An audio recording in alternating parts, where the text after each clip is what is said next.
But so Danielle, I wanted to ask you, they see AI as being to cut through the noise wherever you then make the purchase. Is that part of what you're doing at Ravine? It's not about replacing humans, it's about actually enhancing the experience. Total fluidity. It's almost like she's been in the shop with the beauty advisor.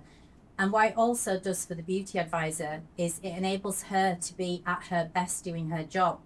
Because if you were recruiting people and you didn't, and we all know, and that's a question later that you're going to bring up, but on a shop floor, there seems to be less people these days. But how great would it be able to be that that you can pick up an iPad, you can start the experience yourself, going back to the QR code on your phone, walk about doing it, or when she does become available, she can actually do the experience with you.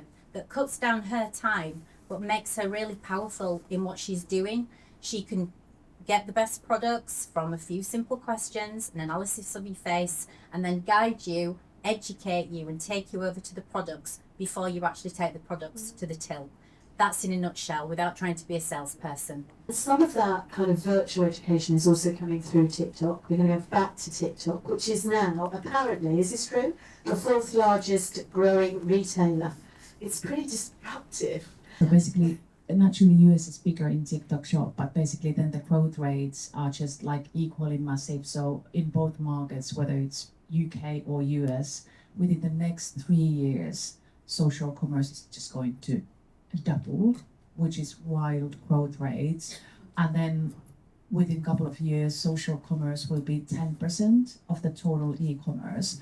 But what's interesting, because we are in the beauty, which is the leading category of all social commerce categories, it's going to be way bigger there. So I would say everybody working in a beauty, social commerce is something, and TikTok shop is something that you need to start embracing either today or then tomorrow, but really soon. Yeah. The customer is she, like mainly it's female, and there are like two core buying groups, like Gen Z, and like then 25 younger, so that sort of age group, but then also like millennials, 35-year-olds, maybe with kids.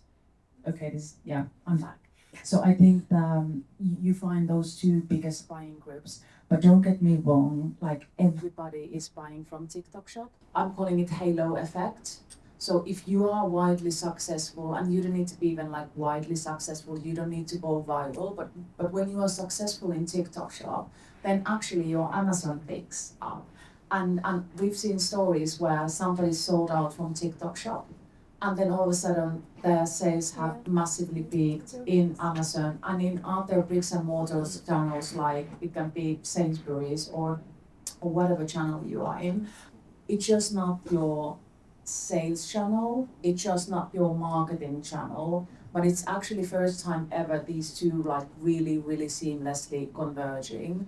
And I think like I'm like, if you're wondering that it's more costly, it might be less profitable, and it's like so complex, I'm signing all of those, but then again, like it's just not that channel, because then other channels where you operate in, like they'll be doing better. So I think like treat it as the marketing cost, at least initially, before it starts bringing you the actual revenue and profit. A brand that goes beyond product. And I'd love to kind of understand a little bit more about that. Well, the walks are just sort of one part of the way we bring our community to life. So that's an IRL activation. Something we have done recently, which is quite interesting, is a virtual retreat. And we called it Camp Mirror Water. And it lasted for 2 weeks. And this was something that my team could work on, that's something we could do and commit to for 2 weeks. And we had experts creating content for us. We did recipes. All our Instagram grid and all of our social channels turned into a camp. It turned out to be something that really resonated with our community. So in 2 weeks, we had a reach of over 800,000 people that were joining us for the retreat, which I thought was very interesting. So 77% of those 800,000 people were new. They don't actually follow us. So that was a way that we could get our brand message out there without huge marketing budgets. We didn't pay for that. We just created that content.